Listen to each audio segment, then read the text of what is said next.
growing up in India, we were very, very poor. We didn't have a food to eat. We didn't have a place to stay. And we lived in most remote villages where there were no schools and nothing. And despite all of that, my sister went on to become a postdoctorate in applied mathematics. My brother has a PhD in statistics and computer science.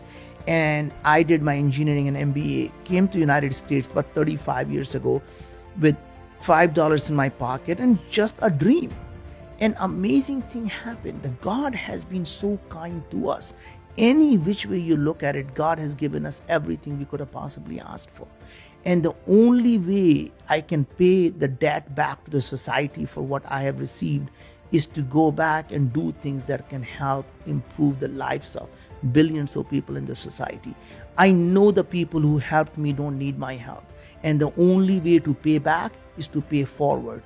And I hope that by the time I die, I would have paid my debt back to the society. If you are unhappy with yourself, if you don't love yourself, and you are unhappy with yourself, it doesn't matter. You could be in paradise and you bring that unhappiness with you.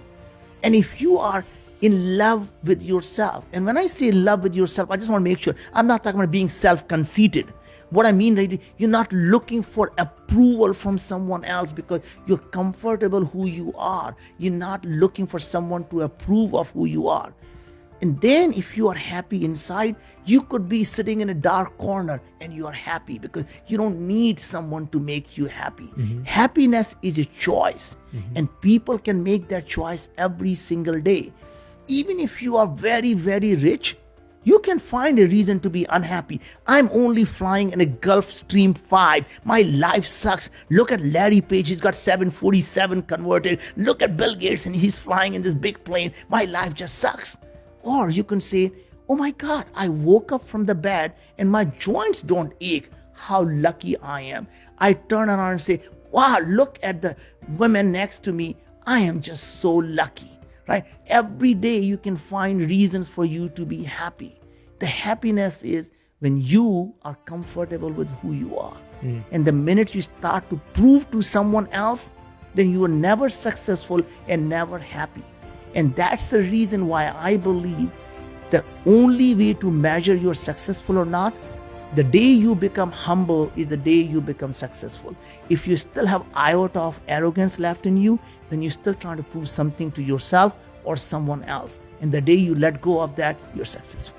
I love that, man. That's beautiful. That was one of my quotes I had down in my notes because when I read that, that touched me so much because I so much believe that the desire to always be a learner, desire to always be a student, and to recognize what you keep saying, the words intellectual curiosity. Yeah. And how that disappears when we lose humility. Yeah. How the ego just takes over. And even, I think, you and I briefly were talking about education. And that is, again, another problem we are facing is that we believe the job of the teacher or job of the parent is to take the horse to the water, take the child, make them drink. And I think that is the fundamental problem. We are not creating the thirst. Because if you can make someone thirsty, you never have to take them to water or make them drink. They will find their own water and they will drink all their life. And that is what I call intellectual curiosity. Give them a chance to think, what if everything they want is possible? What if the world can be created exactly what they want? So don't focus on what the world is, focus on what the world can be. Because if you can imagine it, you can create it.